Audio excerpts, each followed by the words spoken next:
It is Monday, July 29th, 2019, and this is the Pro and the Con Show. I'm your host, Michael James Ott. Welcome to the show.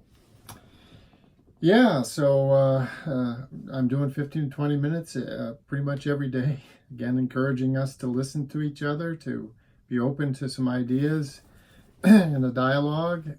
We are so incredibly polarized these days by our political parties.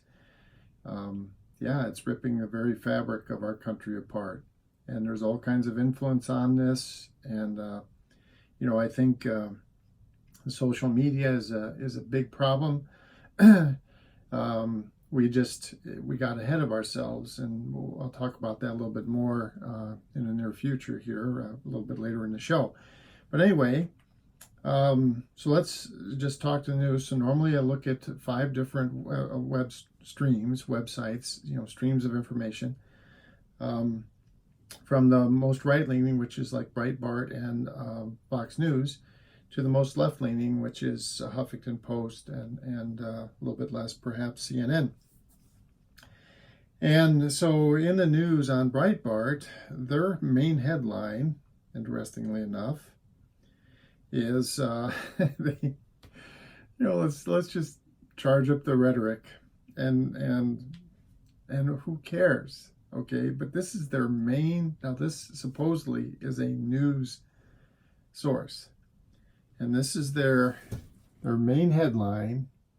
The big headline is Snowflakes Crush Rock. Dwayne Johnson deletes a tweet praising Boris Johnson after the social justice warriors are offended, and therefore he is weak. And there's a little sub headline here which you wouldn't be able to read, but it says, Dwayne "The Rock" Johnson may need to change his nickname. The sponge has a nice squishy feel about it. Okay, now,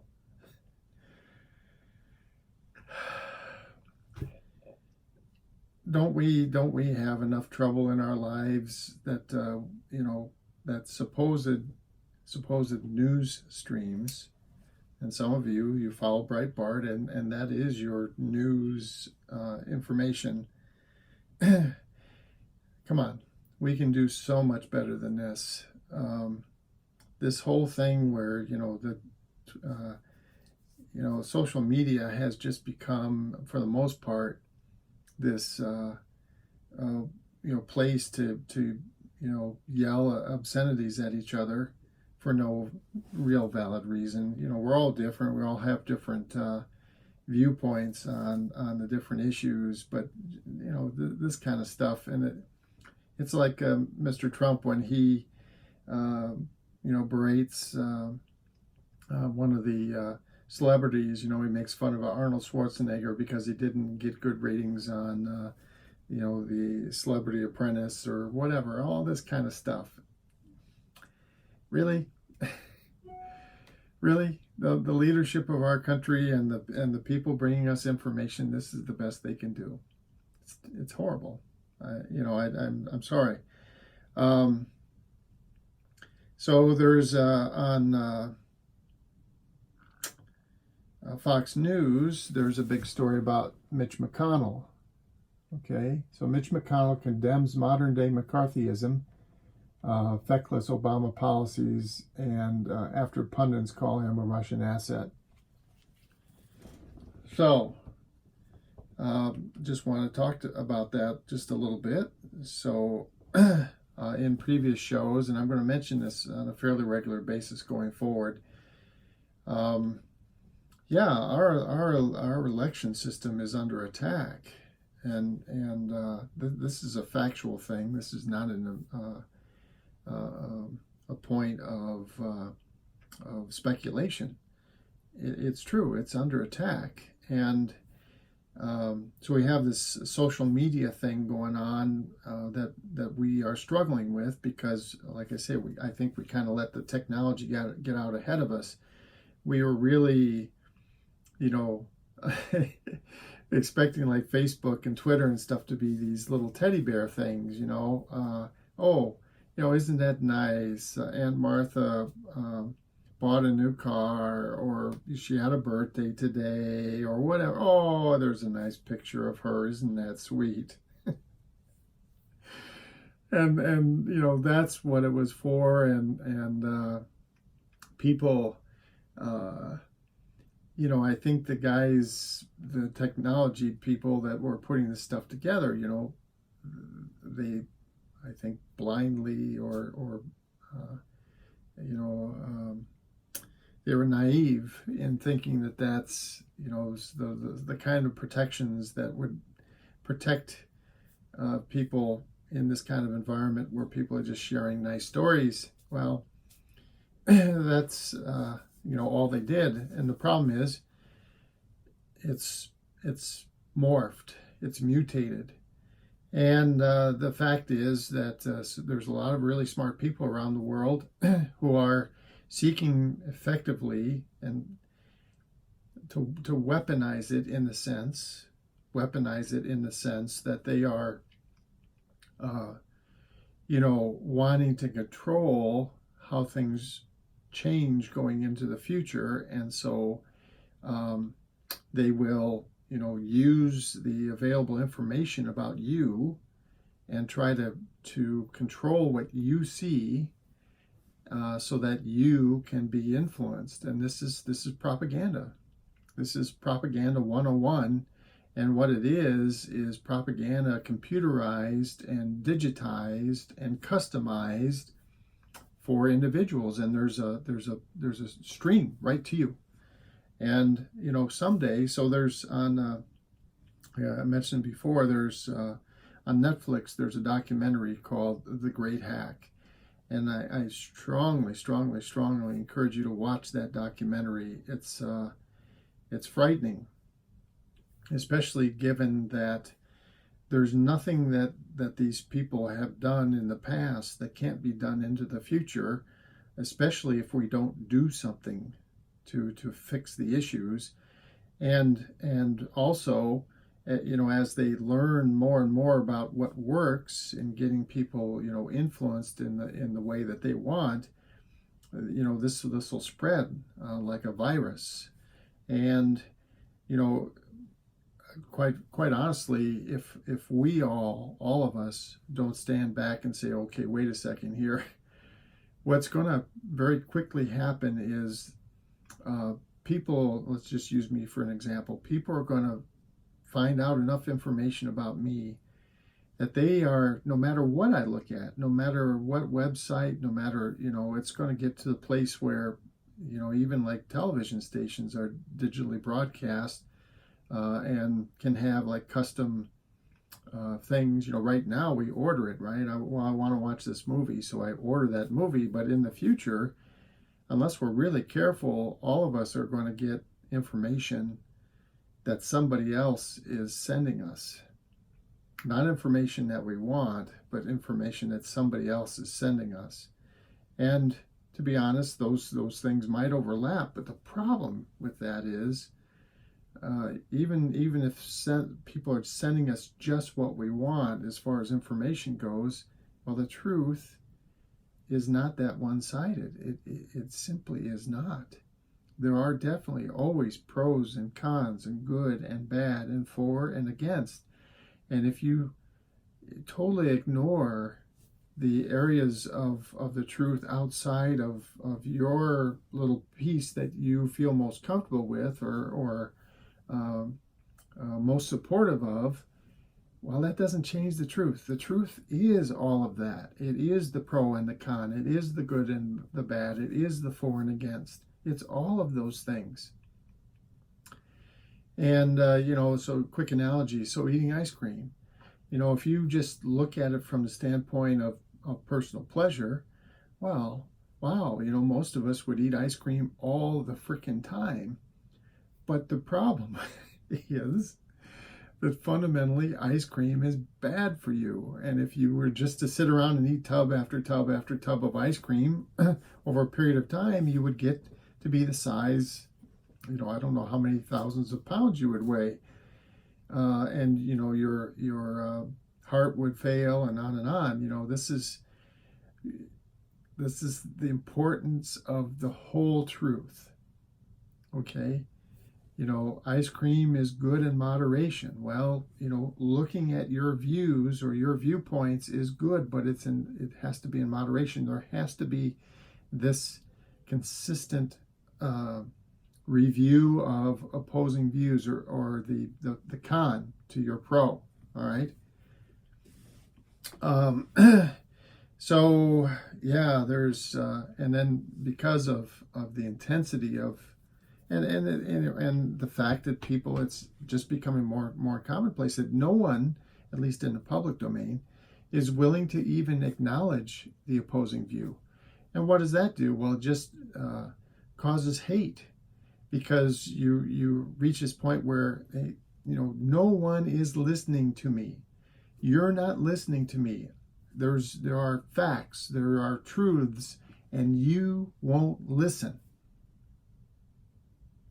And when you're in that situation, then you get extremely frustrated and angry.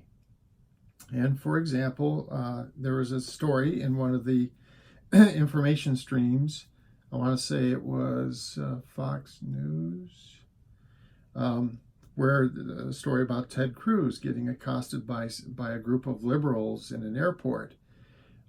So it was like maybe half a dozen to a dozen people, and they recognized it was Ted Cruz, and they started yelling at him about his immigration policies and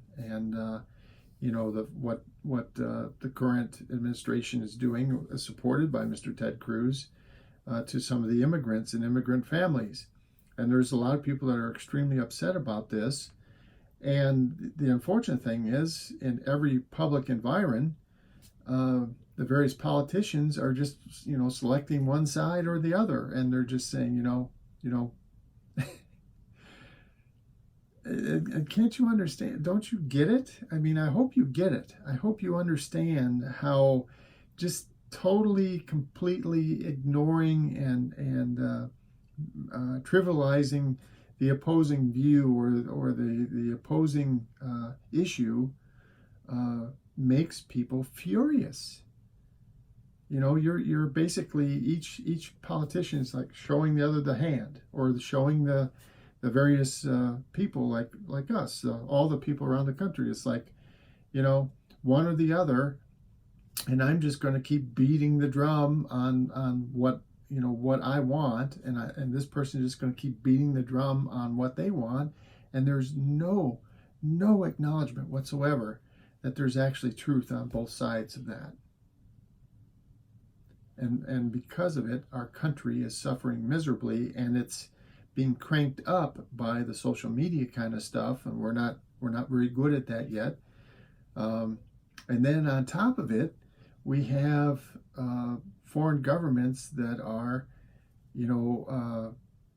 turning up the fire in that. They are purposefully, trying to destroy our belief in our own government system, and also our integrity, the integrity of our system. Because, it's one thing for somebody to have a certain opinion, but it's another thing entirely for them to have that opinion when some foreign entity has controlled everything that they've seen, propaganda, given them nothing but propaganda, and that, of course, has altered their viewpoint, their opinion, and it causes them to do something else that they would normally not have done. Okay?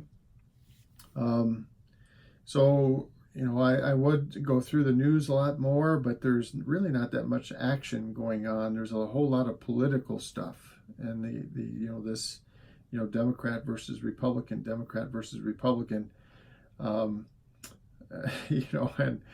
and Mr. Trump, before he was elected, of course, he promised that he would work unbelievably well, and do you guys remember, even supporters and non-supporters, do you remember all the speeches? We're going to win, we're going to get so much done, your head's going to spin, you're not going to believe how much stuff we're going to get done. Well, all he's really done is, if anything, segregated us even more over the course of his administration so far. So going to Mr. Trump, then there's a lot of discussion about the next election in 2020, and there might be some frustration out there about how much this is filling the national dialogue. But there is one point I would like to make, is that our government's been around for over a couple hundred years now, and a lot of it is already done. I mean,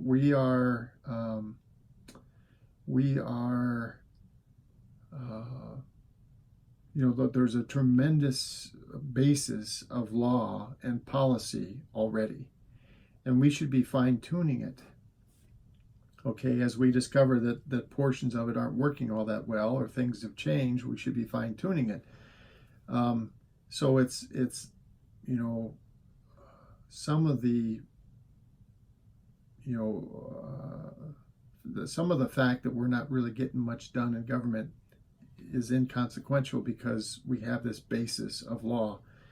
But I will say also, then, flipping that, if we didn't have the political parties, if they didn't exist, 99% of this animosity and hatred would go away. All the money in our election system would go away. A tremendous amount of influence by foreigners would go away. Special interests would go away, and we could probably, well, I will say not probably, we would definitely progress on certain issues much better than we have, and by taking the issues like, let's say, immigration. So there's this, Ted Cruz is getting yelled at in an airport about immigration. Well, no one is sitting down and spending quality time on a national scale and saying, let's talk about this. Let's talk about it completely. No, they're just firing their bullhorns at each other. Okay. About